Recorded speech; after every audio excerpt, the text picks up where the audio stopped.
Bienvenue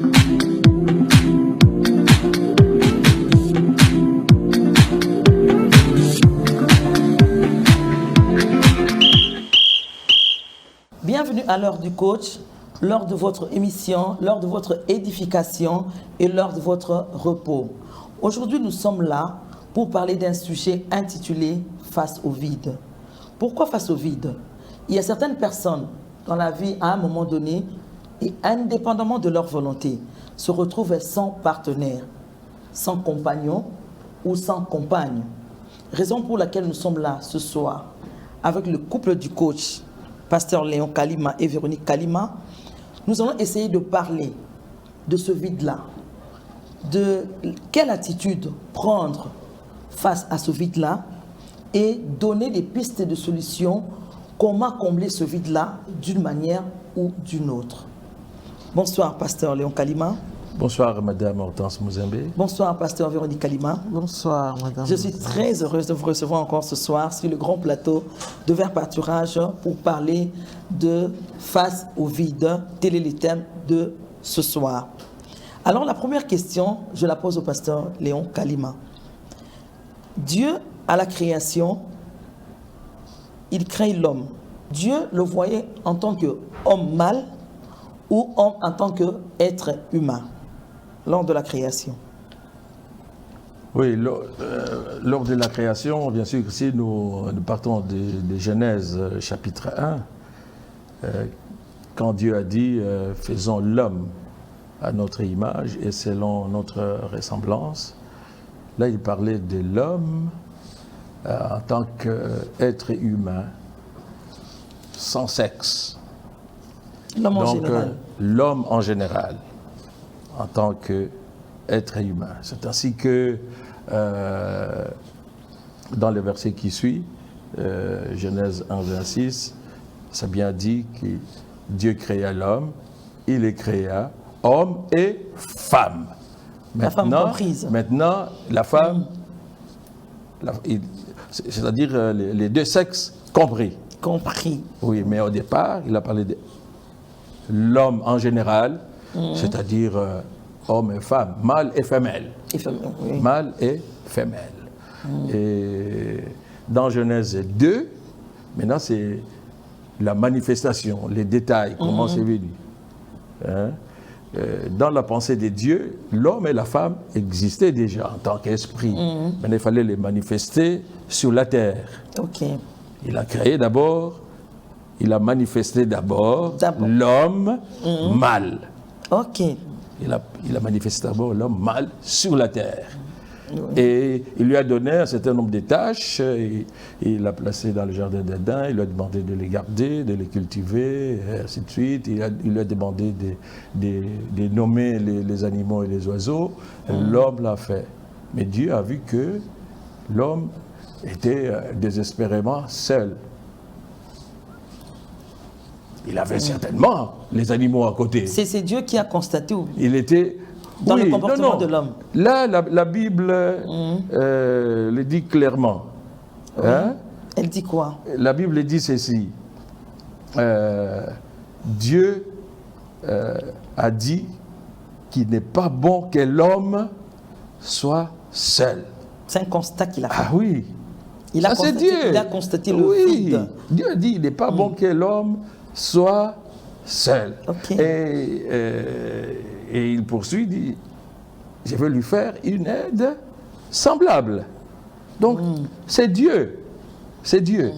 Mais je pense que l'homme, quand il a nommé les animaux, lui-même, après avoir nommé les animaux et les oiseaux, il n'a pas trouvé celui qui lui ressemblait. Ok. Vous voyez, il n'a pas trouvé celui qui lui ressemblait. La Bible dit, il ne trouva pas d'aide semblable. Il ne trouva pas d'aide semblable. Ça veut dire que l'homme aussi cherchait. Il était devant un vide. C'est dans le... Oui, vous savez, nous avons le besoin de compagnie. C'est sûr. Oui, c'était pour raison de compagnie. Ah oui, nous avons besoin de compagnie. Oui. Oui. Vous êtes du même avis que le pasteur Léon? C'est vrai, c'est-à-dire Oui. que l'homme était, quand il a nommé les animaux, quand il a nommé les oiseaux, c'est sûr qu'intérieurement, il devait se chercher. Quand il a terminé de nommer, il s'est dit, mais au fait, j'ai terminé, mais je n'ai pas trouvé quelqu'un qui est comme moi.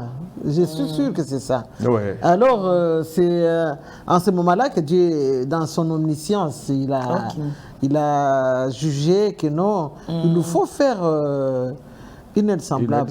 J'ai trouvé que l'homme, en tout cas, il fallait qu'on nous fasse une aide semblable. Ok, pour raison de compagnie. Pour raison de partage, de compagnie. Des compagnies et tout ça. Et puis, nous, n'oubliez pas, parce que Dieu, c'est un Dieu des familles. Je l'ai toujours répété. Dieu, c'est un Dieu de famille. Des familles. Oui, parce qu'il veut que son règne soit exercé ici sur terre au travers d'une famille. Et la famille commence par l'homme et la femme. Et parmi les missions de l'homme et de la femme, c'est de perpétuer la race humaine. Vous ne pouvez pas perpétuer la race humaine tout seul. Et je pense aussi que quand Dieu a créé, quand il a manifesté l'homme, comme on l'a dit, quand il a manifesté l'homme, il l'a mis dans le jardin et il lui a demandé, il lui a donné une mission de cultiver les jardins, d'aménager les jardins. Alors, il a trouvé qu'il lui fallait quelqu'un qui puisse l'aider à ce que ce travail du jardin soit bien fait. Voilà. Là, c'est par rapport à la mission que nous mettons entre parenthèses. Je vais revenir sur la mission. Oui, parce que quand il a manifesté l'homme, il lui a donné une mission. Une mission. On met la mission entre parenthèses. Il y a plusieurs missions. Plusieurs missions. Je vais revenir là-dessus. L'homme, là, je pense que c'est Adam. Oui, c'est Adam. Voilà. C'est Adam. Le pasteur Léon, vous avez dit que Dieu se soucie de la famille. Oui. Alors, contrairement à Adam, parce que sur terre maintenant, cette phrase-là, on la répète devant les hommes qui vivent sur terre maintenant. Adam n'existe plus. Mais cette phrase-là, il n'est pas bon que l'homme soit seul. On la répète devant les hommes qui sont sur terre maintenant. Évidemment, les descendants. Oui, les descendants. Évidemment. Moi, je suis Adam et Ève. Oui, c'est comme ça. Je m'arrête juste à cette question. Il n'est pas bon que l'homme soit seul. Alors, comme vous avez dit que c'est pour raison de compagnie, nous qui sommes sur terre maintenant, des descendants d'Adam, par contre, nous vivons dans une famille. Adam était seul, sans parents, sans amis, sans collègues de service. Les parents, c'était Dieu qui l'avait créé. C'était Dieu, voilà. Bon, oui. il n'y avait que Dieu, tout ça. Mais nous, contrairement à Adam, on est sur terre, on a déjà nos parents, on a des amis, on a des frères et sœurs. Si c'était pour raison de compagnie, on a déjà la famille. Et cette phrase-là s'applique à nous, parce qu'on a déjà la famille. Oui. Dans quel contexte on peut vraiment appliquer cette phrase-là? Non, je crois qu'il Parce qu'on a déjà la famille. Oui. Oui, un jeune homme, une jeune femme. Tu as déjà la famille, tu as tes parents, tu as tes frères, tes soeurs, tout ça. Est-ce qu'on peut encore te dire qu'il n'est pas bon que l'homme soit seul? Oui, c'est pas la même chose. C'est pas la même chose. Chacun là, tu es toujours seul. Tu as la famille, chacun a son cercle. Vous n'allez pas, grandir tous ensemble et vieillir dans une même... Dans un groupe. Mais vous les avez quand même. Vous avez la compagnie. Dans une même maison. Parce que les parents peuvent visiter à tout moment, les frères et sœurs sont là, les amis sont là. Tu as de la compagnie. Vous ne pouvez pas vous épanouir. Vous ne pouvez pas vous épanouir. Non. Quand Dieu... Donc si je comprends bien, le vide persiste. Vous dites? Le vide persiste. À un moment donné de la vie. Oui. Il y a ceci. Il faut y aller progressivement pour comprendre.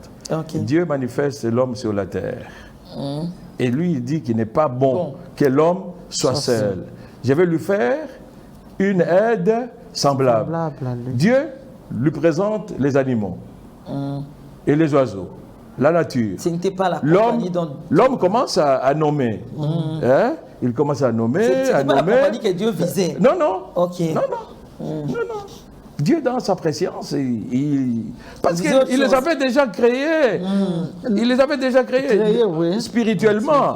Oh, mes femmes. Donc Dieu savait de quelle compagnie il s'agit. Bien entendu, ce n'est pas un fait du hasard. Ce n'est pas un fait du hasard. Peut-être c'est l'homme qui ne comprenait pas, il cherchait dans les animaux. Dieu veut que l'homme se prenne en charge Oui. Et c'est l'homme qui doit lui-même choisir. C'est pour ça que nous disons même aux jeunes gens, quand vous devez choisir une femme à épouser, il ne faut pas aller par 4 chemins. Il ne faut pas chercher des interventions à gauche et à droite. C'est d'abord votre affaire. C'est vous qui devrez choisir la personne avec qui vous allez passer le reste de votre vie, qui sera votre compagne de vie. C'est l'homme qui choisit. Alors Dieu, quand il a manifesté l'homme, il a dit qu'il n'est pas bon que l'homme soit seul. Je vais lui faire une aide semblable. Et il présente la multitude des êtres. Animaux. Des êtres vivants. Il commence l'homme commence à les nommer et tout ça, mais il ne trouvera pas, la Bible dit, il ne trouvera pas d'aide semblable. Dieu dit, ah ben voilà, c'est bon, ces gars-là, c'est bon, il n'a pas trouvé d'aide semblable. Maintenant, effectivement, l'aide semblable n'est pas dans ces animaux et dans tout. Il dit, il a raison. Certainement, Dieu a dit, voilà, Adam a raison de ne pas prendre un animal, ou de ne pas prendre un oiseau ou un poisson. Pour certainement Dieu allait dire non, ce n'est pas ça qui te faut, monsieur. C'est faux. Voilà. Alors Dieu est venu, il a pris une côte de l'homme et il a formé maintenant Ève. Et là, il n'y avait plus de polémique. Il n'y avait plus. Quand il s'est réveillé, il a dit voici. Donc, pasteur, vous serez d'accord avec moi que ce vide-là de la solitude, quand Dieu a dit il n'est pas bon que l'homme soit seul, c'était dans le cadre du mariage. Il fallait combler par un compagnon ou une compagne. Dans le cadre du mariage. Autrement dit, un homme ou une femme. Bien sûr. Il ne faut pas, je vous dis, il ne faut pas prendre des bouts de phrases. Il n'est pas bon que l'homme soit seul. Vous vous arrêtez là. Non. Voilà. Je vais lui faire une aide semblable. Voilà. Et il n'est pas bon que l'homme, là, c'est l'homme, homme. Oui. Un homme. Mal. Voilà. Ça, on n'a pas dit ça à la femme. Et si c'était une femme? Non. On n'a pas dit à la femme qu'il n'est pas bon que l'homme soit seul. Non, c'est à l'homme qu'on a dit. Et donc il y a un homme mâle. Oui. Okay. Et donc parce que c'est l'homme qui est venu avant. Et donc il faut une aide semblable pour former la famille. Et le pasteur Véro Kalima a dit c'est pour une mission. Oui. Le pasteur aussi l'a dit. Vous l'avez dit, c'était beaucoup de missions. Et j'avais mis la mission entre parenthèses. Maintenant, on revient sur la mission.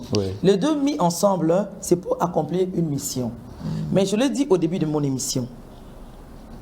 Homme ou femme, à un certain moment de la vie, indépendamment de leur volonté, ces gens-là se retrouvent sans partenaire. Nous allons parler du veuvage. Il y a des veuves, il y a des veufs. La compagnie que Dieu vous a donnée n'est plus. Et on les vit tous les jours, ici sur terre.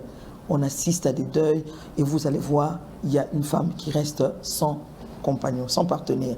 Il y a un homme qui reste sans partenaire. Alors la question que je voulais poser, dans la Bible, on parle plus de veuves, des femmes sans partenaire. Donc ces femmes-là se retrouvent devant un vide, parce que le compagnon n'est plus là. Alors la question que je voulais me poser, Dieu là, qui se soucie tant de la compagnie, de la famille que dont vous avez parlé tout à l'heure, on voit que quand une femme perd le partenaire de vie, le compagnon de vie, elle reste seule. Dans la réalité des choses, les femmes, tout le monde le sait, les femmes se débrouillent bien face à ce vide-là. La femme sait se débrouiller, elle sait élever les enfants, elle sait tout, elle sait travailler, tout. Même c'est Dieu là, il se préoccupe toujours de cette femme qui sait se débrouiller pour élever les enfants. D'abord, il y a même des gens qui disent que non, les savent mieux le faire, éduquer les enfants, se débrouiller toutes seules. Pendant que les veufs, ils ne s'en sortent pratiquement pas, entre parenthèses. Il y a des hommes qui ne s'en sortent pas. Mais Dieu se préoccupe toujours des veufs, même dans la Bible. Quel est le sort des veufs? Non. C'est que vous êtes en train de dire, vous avez parlé de beaucoup de choses à la fois. Oui. Vous dites les hommes, et les femmes. Je vais vous dire Parce que le vide là, je vais vous dire une chose. Les deux côtés. Je vais vous dire une chose. Oui. Et vous avez bien fait de parler des missions et tout ça. Vous savez, Dieu, quand il a créé Adam, Adam avait effectivement beaucoup de qualités, beaucoup de capacités, tout ça. Il devrait travailler, cultiver, garder les jardins. Mais Dieu a dit qu'il fallait une aide. Et Dieu a équipé suffisamment la femme pour que la femme soit capable d'aider l'homme. Je vous avais dit une fois, je crois, je vous dis, quand Dieu équipe, c'est-à-dire il lui a donné beaucoup de capacités. Et je vous ai dit qu'une aide, en principe, une aide, c'est quelqu'un qui a les mêmes capacités que la personne à aider, ou plus de capacités. Et Dieu a bien fait les choses. Vous voyez, vous avez bien fait de dire, on voit souvent les hommes qui ont des difficultés quand ils sont veufs. Hein, ils ne savent pas arranger la maison, s'occuper des enfants, ils sont perdus. Du ménage, ils sont un peu perdus. C'est pour cela que l'homme a effectivement besoin d'une aide. D'une aide. Mais face à ce s'il reste seul. Mais s'il est seul, vous verrez, les hommes veufs, ils se marient très vite. Peut-être 5 mois après, 6 mois après, et il doit absolument se remarier. Il doit se remarier. Mais la femme peut rester veuve des années. Bon, parce que la femme, vous savez, elle est aussi dans une position où ce n'est pas elle qui doit chercher un mari. Elle attend qu'on vienne la solliciter.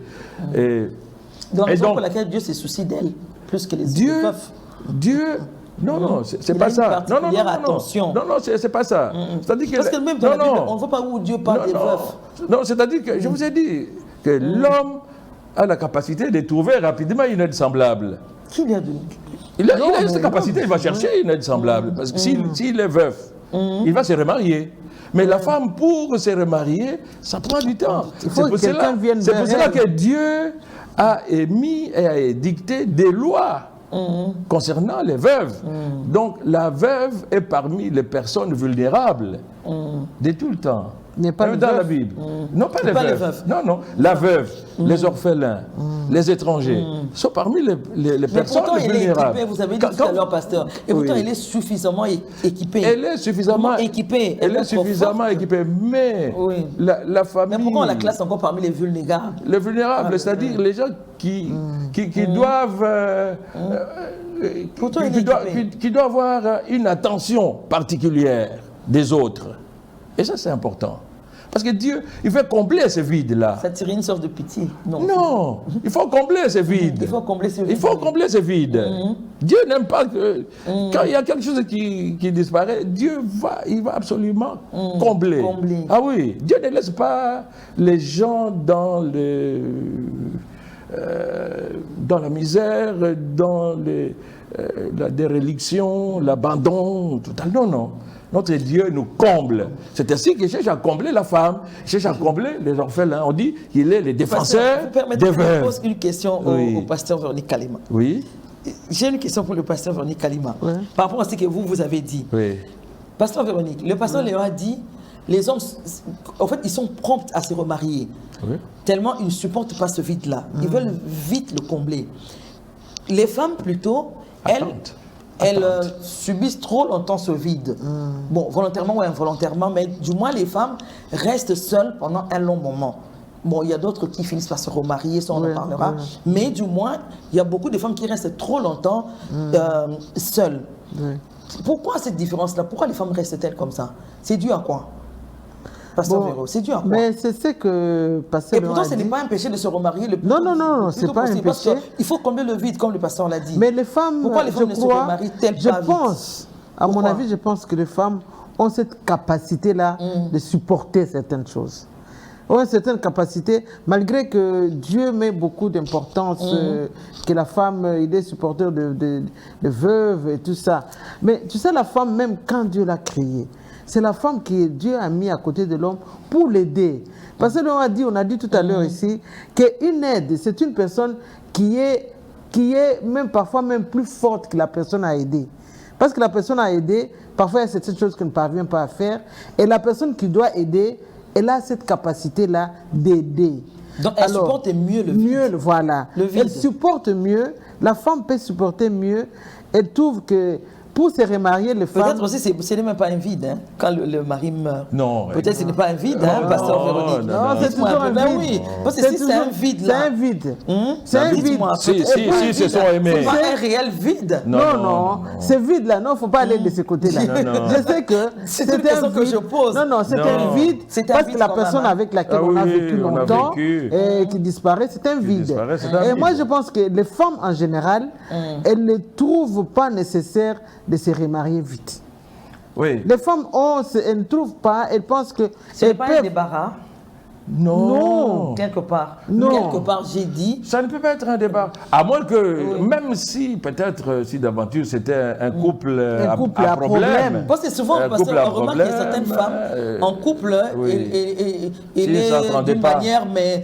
Après la disparition du partenaire, vous voyez la femme s'embellir, avoir bonne mine. Dans ce cas-là, on peut c'est des cas rarissimes. En principe, c'est la perte d'un être cher. Parce que vous avez été ensemble. Ça ne fait jamais la joie. Même si on en avait des problèmes, c'est pour des cas rarissimes.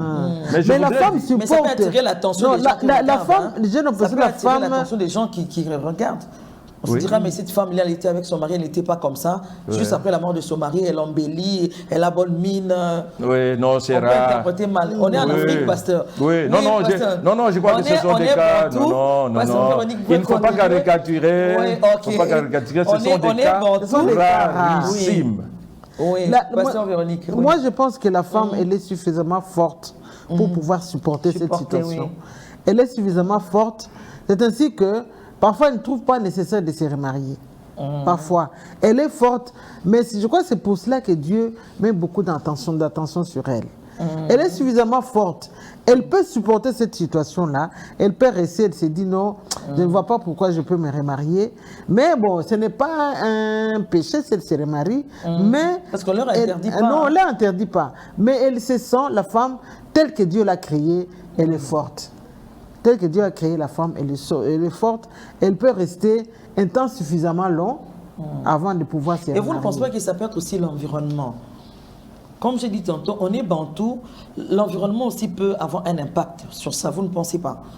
Parce qu'ici, voir directement une femme se remarier après la perte de son conjoint, il y a beaucoup d'interprétations. Bon, c'est ça, il y a beaucoup d'interprétations. Même l'homme aussi, s'il se marie, même 5 mois, 6 mois après, les gens parlent toujours. C'est tolérable. Non, on parle. Même c'est tolérable, mais on parle toujours. Pas trop vite, il ne faut pas aller trop vite. Non. Mais on parle toujours. Il faut toujours prendre le temps. Est-ce qu'il y a quand même des cas de porter son deuil? Oui. Il y a des cas, nous sommes quand même des humains. Il faut prendre le temps. Quelqu'un qui se marie 5 mois après, les gens parleront toujours. Ils vont dire, mais comment 5 mois après, sa femme décède et se marie, c'est qu'elle avait déjà... Les gens parlent toujours. Il faut avoir quand même... il n'y a pas une loi, il n'y a pas les règles qui disent non, après 6 mois, après une année, non. Mais le temps quand même, la personne avec qui vous avez vécu, le temps quand même de porter son deuil. Parce que maintenant, même quand on se remarie, on va toujours faire allusion, on fait toujours des comparaisons avec l'autre. Mais si on a laissé quand même un peu le temps, on oublie le passé. Un peu, parce que nous avons la capacité, Dieu nous donne la capacité d'oublier. Mais trop vite, là, je crois que c'est... Mais la femme ne peut pas le faire trop vite. Et puis la femme n'a pas d'initiative pour aller au mariage. Elle n'a pas d'initiative de choisir un homme. Elle n'a pas cette initiative de commencer. Elle ne peut pas chercher. Beaucoup de chance. Non, généralement, c'est l'homme qui fait le premier pas. La femme va chercher le mari. Il beaucoup de chance non, mais il y a des veuves des hommes. Non, mais il y a des veuves jeunes. Elle n'a plus beaucoup de temps pour s'attirer des hommes. Mais il y a des veuves jeunes aussi. Ça, il faut qu'on se le dise. C'est ça? Non. Comme a dit ma femme, il y a des veuves jeunes. Il y a des veuves jeunes. Même la Bible le dit, la Bible catégorise. Même les jeunes ont toujours des réserves pour prendre des engagements. Ça, c'est ce qu'on constate. Non, il ne faut pas dire ça. Évitez de généraliser. Évitez de généraliser. Chaque cas... Les jeunes là, dans la Bible, on appelle veuve à 60 ans. Non. À 60 ans. Chaque cas est particulier. Il ne faut pas généraliser. Il faut éviter. Mon épouse a dit tout à l'heure qu'il n'y a pas de loi qui détermine l'échéance à partir de laquelle on peut se remarier, qu'un veuf ou une veuve doit se remarier. Ça dépend de chaque individu. Si quelqu'un trouve qu'il a déjà fait son deuil de l'être qu'il a perdu, et qu'il se sent prêt à se remarier, libre à cette personne de le faire. Bien sûr, vous avez dit que nous sommes en Afrique, il y a les regards des autres. C'est vrai, les regards des autres. Ça compte aussi. Parfois, ça nous bloque. Mais il faut être indépendant. Il faut être indépendant. Quand on trouve qu'on ne peut pas s'épanouir sans être dans un cadre du mariage, il faut se remarier. Il faut se remarier. Pasteur, toujours par rapport à la mission, Dieu donne la mission à l'homme et à la femme en tant que couple. Maintenant que l'autre n'est plus, quel est le sort de la mission? La mission s'arrête ou bien la mission continue avec la seule personne qui est restée? Oui, là, ça reste maintenant une famille monoparentale. Vous avez bien la mission est orientée vers d'autres choses. La femme avec ses enfants, seule, avec les enfants. L'éducation des enfants, c'est ça la mission. Oui, à éduquer les enfants et continue à gérer les ressources des dieux sur terre pour faire avancer les royaumes des dieux. C'est ça notre mission. Faire avancer les royaumes des dieux sur terre. Et à travers la famille. Okay. Ah oui, nous devons gérer. Donc la mission continue, gérer. Manière, oui, ça continue. Ah oui, oui.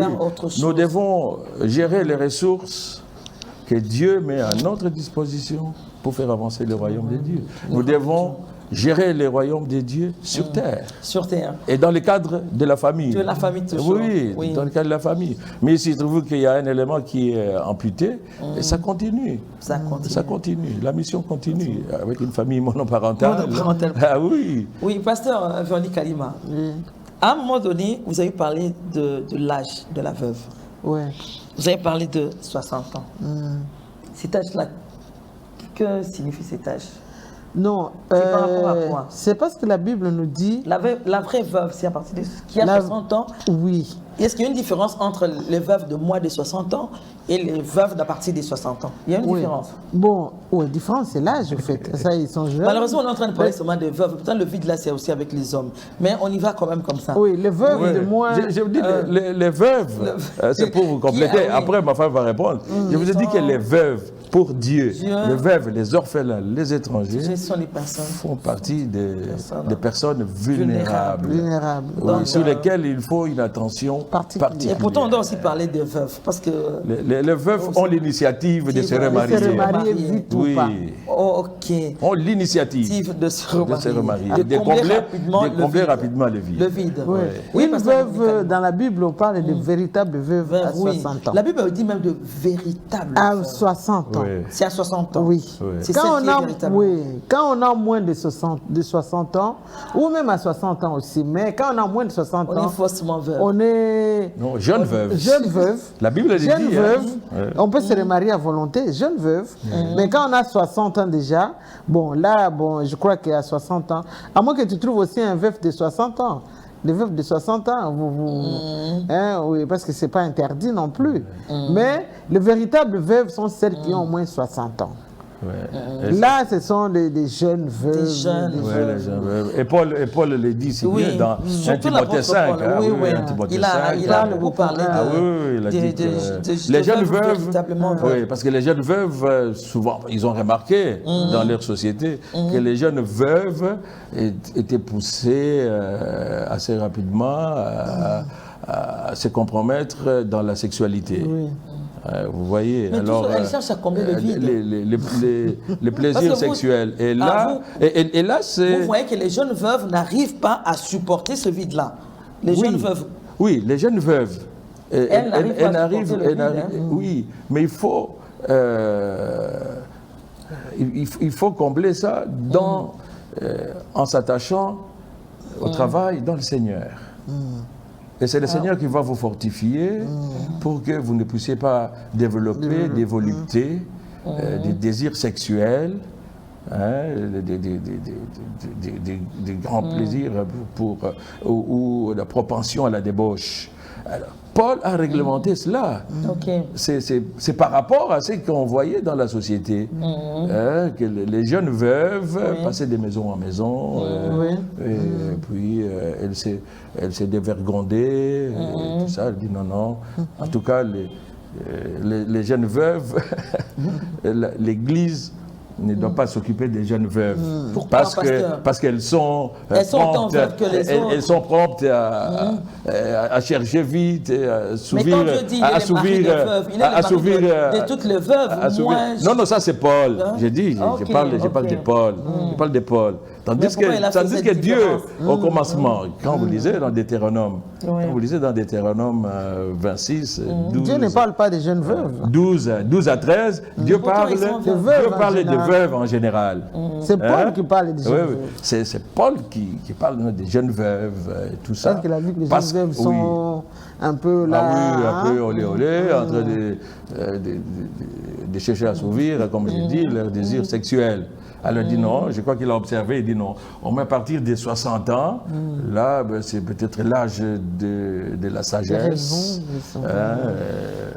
Parce qu'on a des petits-enfants à ces moments-là, est-ce qu'on va encore se remarier? Et ce sont ces veuves-là, à partir de 60 ans, qui étaient inscrites au rôle à l'Église et qui recevaient de l'assistance de l'Église. Tandis que les jeunes veuves, les autres. Donc, alors à l'époque, les autres personnes. Même l'âge. Même l'âge, même la façon dont vous avez élevé vos enfants. Ça comptait. Il fallait être une bonne mère. Et c'est ce qui se fait actuellement aussi. Et quelqu'un qui a aussi contribué vraiment à l'avancement de l'œuvre du Seigneur, qui était aux côtés des sacrificateurs et qui lavait les pieds au sein, ainsi de suite. Et ça continue jusqu'à aujourd'hui à l'Église? À l'Église. Cette catégorisation des veuves? Non. Enfin, à l'Église, peut-être. Les églises, ça dépend. Moi, je vais parler de notre Église, de l'Église de Mangembo. Oui, comment là, nous ne catégorisons pas. Parce que dans les domaines en charge des familles que je dirige, nous ne catégorisons pas. Non, nous prenons les jeunes veuves et les véritables veuves. Selon Paul. Elles sont traitées de la même façon. Oui, on les traite de la même façon pour éviter qu'il y ait des frustrations. Mais les jeunes veuves aussi, par exemple, si c'est une jeune veuve qui travaille, qui a des ressources assez... Mais nous les encourageons. Nous les encourageons à ne pas s'apitoyer sur leur sort. Ah oui. Ah non, il ne faut pas qu'ils s'apitoient sur leur sort. Parce que souvent les veuves, ça tire. Pour les jeunes veuves, elles portent ce nom-là pour les identifier. Pour les identifier, non, ça c'est de la paresse.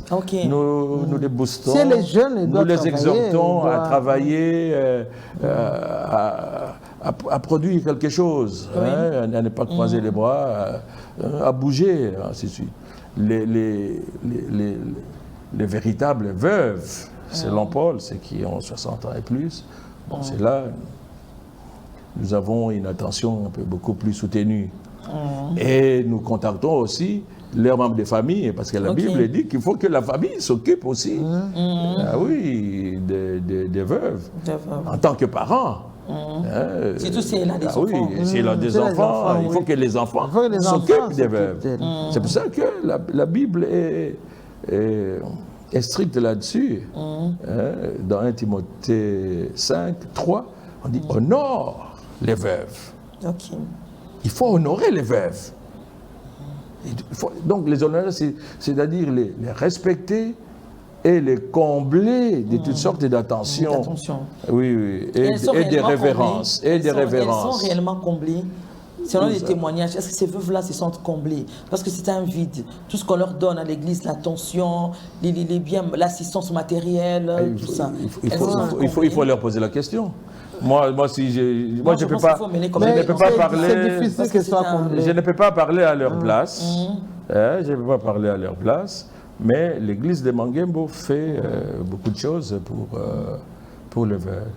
À chaque fin de l'année, d'ailleurs, à la fin de l'année, mais ici, nous allons... le vide dont on parle, c'est le vide sur le plan matériel ou sur...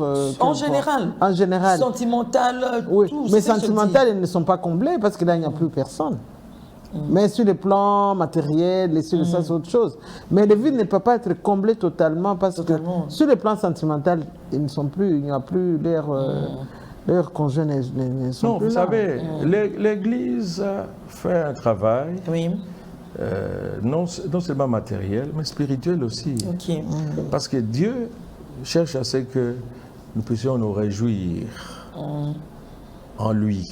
Et que notre joie soit parfaite, quelles que soient les circonstances.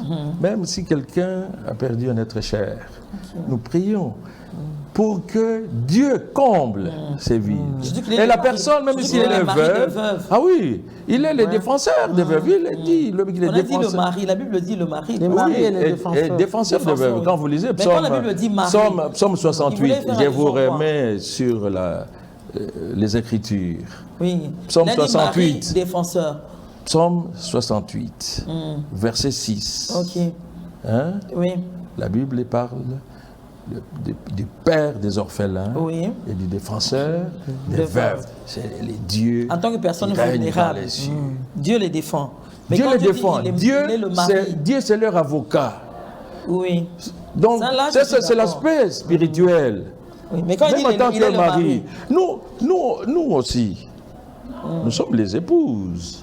Nous tous. L'Église. Nous sommes épouses de Christ. Christ est notre mari.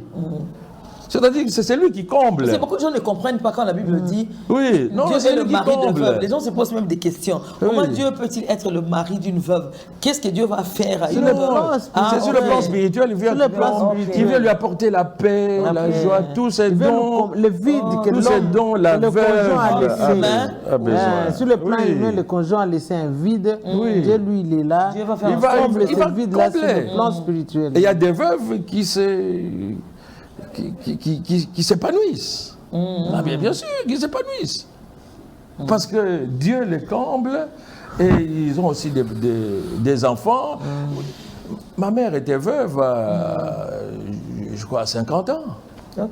Elle est restée veuve jusqu'à 85 ans.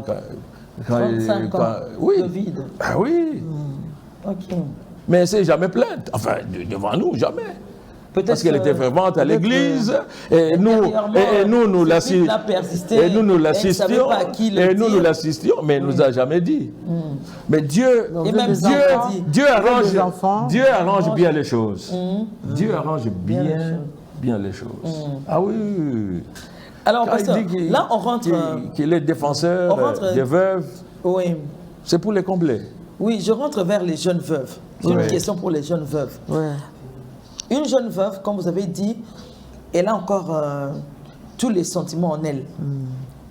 Tout ce qu'il faut, même l'organisme réclame certaines choses, tout ça. Est-ce qu'à une jeune veuve, elle peut se comporter de la même manière qu'une jeune fille qui ne s'est jamais mariée? Parce qu'elle aussi, elle cherche à se remarier, surtout qu'elle est jeune. On voit aujourd'hui des veuves de 30 ans, 32 ans, 36 ans. Elles sont encore trop jeunes pour être veuves. Alors, une jeune veuve, elle peut se comporter de la même manière qu'une jeune fille qui ne s'est pas encore mariée. Côté comportemental. Ou comment ça? Oui. Par exemple, à l'église, quand on enseigne aux jeunes filles, tout ça, comment faire pour s'attirer un homme, il faut être gentil, il faut se comporter comme ça. Pasteur, plusieurs fois, il a parlé aux jeunes gens, il leur a parlé du terme là de glanage, qu'il faut glaner. Ça veut dire, non, il faut savoir se mettre en valeur devant les hommes pour s'attirer une particulière attention. Est-ce qu'à une jeune veuve, on peut dire ça? Bien sûr. Oui, si elle veut se remarier. Bien sûr, parce qu'elle est sur le marché aussi, on peut dire. Oui. Elle doit plaire. On peut dire ça. Elle doit plaire. Oui, mais elle doit pourquoi vous voulez qu'elle porte toujours le veuvage? Avec notre culture ici, une jeune veuve qui se met sur 4 épingles, qui s'étape mais la belle famille va parler. La belle famille. La belle famille va parler. La belle famille. Il faut qu'on parle à tous ces gens-là. L'ex-belle famille. La belle famille. L'ex-belle famille. Oui, bon. En Afrique, on dit toujours que la famille reste la famille. Est-ce qu'on peut l'encourager à ça? Mais bien sûr.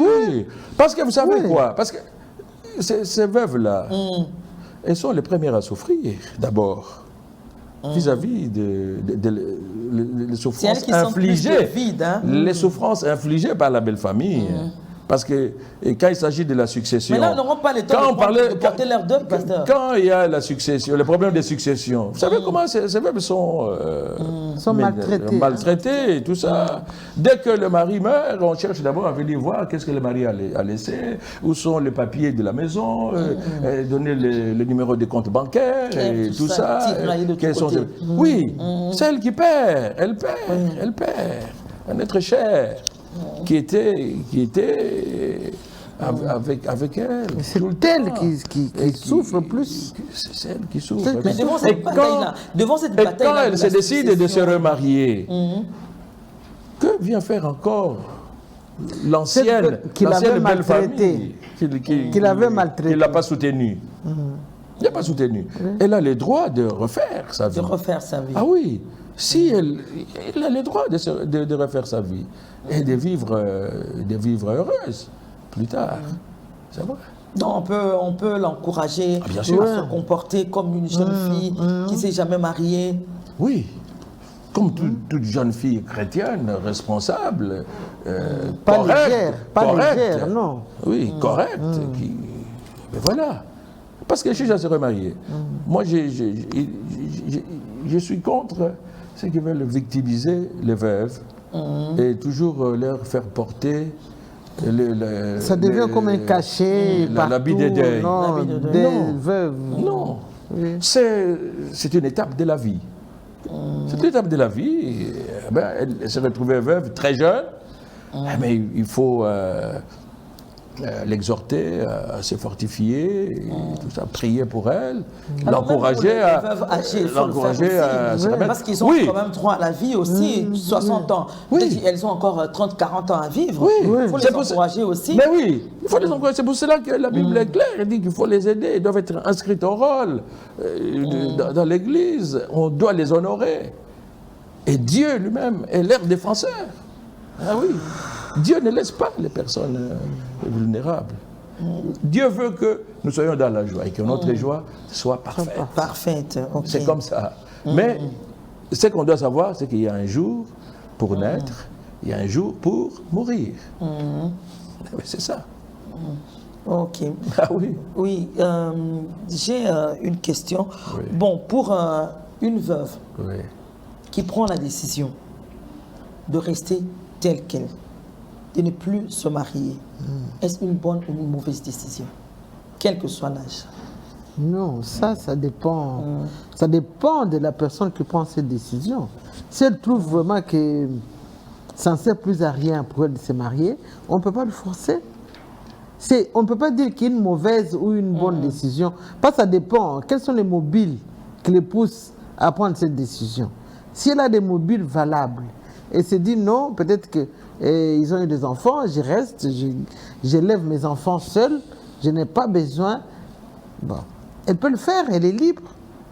Il n'y a pas une loi qui dit non, elle doit absolument se marier ou elle doit absolument ne pas se marier, non. Ça dépend des mobiles qui te poussent à prendre ces décisions. Donc ça peut être une bonne ou une mauvaise. Oui, ça dépend. Bon, ça dépend. Si la personne à elle-même, la personne elle-même trouve que c'est une bonne décision. Mais pourquoi vous allez dire que c'est une mauvaise décision? Parce qu'il n'est pas bon que l'homme soit seul. Oui. Si la personne est capable de gérer cette situation, de gérer le nouveau mariage, elle peut le faire.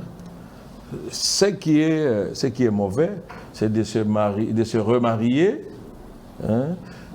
tout en pensant, à continuer à penser à l'autre conjoint qu'on a perdu.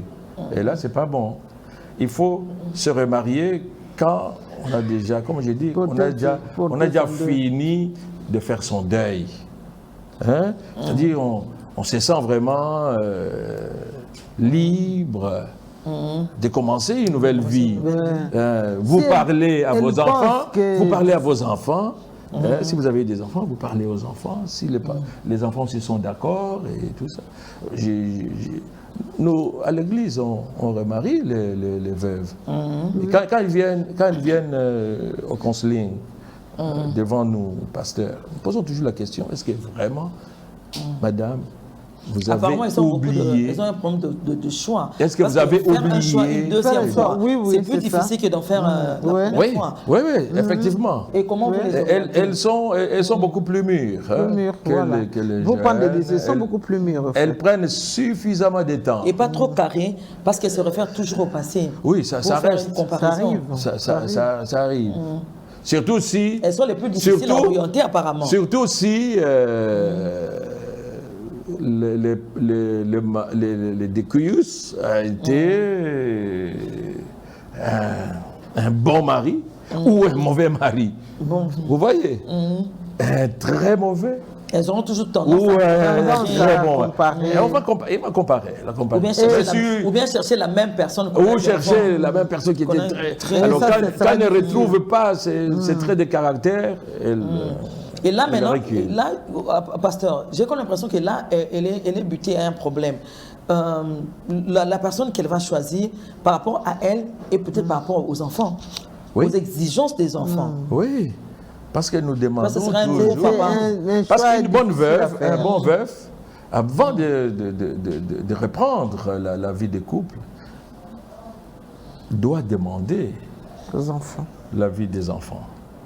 Ah oui, parce que c'est une famille. Parce que ça va être une famille récomposée maintenant. Oui. C'est une famille récomposée. Vous savez, la famille récomposée, elle est très sensible. Très sensible à beaucoup de choses. Oui, très sensible parce que là, vous avez l'apport d'une autre personne qui ne connaissait pas les enfants. Elle vient et elle doit gérer ces enfants-là. Si ces enfants sont encore tout petits. Et si la personne qu'on épouse a aussi d'autres enfants. Oui. C'est des familles récomposées là. C'est souvent des familles à problème. Alors il faut que les choses soient bien menées au départ. Il faut qu'il y ait une bonne entente. Il faut que les enfants des deux côtés, des futurs conjoints, puissent donner leur accord. Pour que, parce que vous pouvez entrer dans un mariage, si les enfants vous créent trop de problèmes, vous allez avoir des difficultés, même d'être heureux à deux. Ah oui, ça va être difficile. Notre Dieu, c'est un Dieu de paix. Il faut qu'il y ait la paix. Et tant qu'il y a encore des tiraillements, les enfants ne sont pas d'accord, il vaut mieux attendre. Jusqu'à ce que vous allez les convaincre. Mais dans les cas où les enfants sont petits, là, il n'y a pas moyen de leur poser la question des petits-enfants. Bon, là, c'est compliqué. Oui, il faut toujours poser... Mais ce sont les tout-petits qui sont plus compliqués aussi. Mais les tout-petits, vous allez leur poser la question. Aux grands enfants, on peut facilement expliquer. Ils peuvent rendre peut-être prêts à quitter la maison. Il faut toujours... Mais les tout-petits... Il faut toujours... Il y a un enfant de 3 ans, 3 ans, 4 ans, vous allez lui poser la question. Et on va vous amener une autre maman. Oui. Il y aura beaucoup de questions là-dessus, pasteur Véronique Kalima. Oui, il y aura beaucoup de questions. C'est très sensible. C'est très sensible. Alors, quelle est la bonne attitude? Quelle est la bonne attitude? La bonne attitude, c'est de prier. Pour ces personnes-là qui sont ils doivent beaucoup prier. Ils doivent beaucoup prier, se faire accompagner, faire accompagner par des encadreurs spirituels, par des conseillers conjugaux. C'est très important parce que vous avez un passé conjugal, vous voulez entrer dans une nouvelle aventure, une nouvelle vie conjugale. Il faut un bon accompagnement, parce que vous avez déjà perdu un être que nous supposons cher, même si vous avez eu des difficultés, mais dans les plans de Dieu, c'est un être cher que vous venez de perdre. Et je crois beaucoup de prières et surtout de ne pas s'empresser. Il ne faut pas aller dans la précipitation.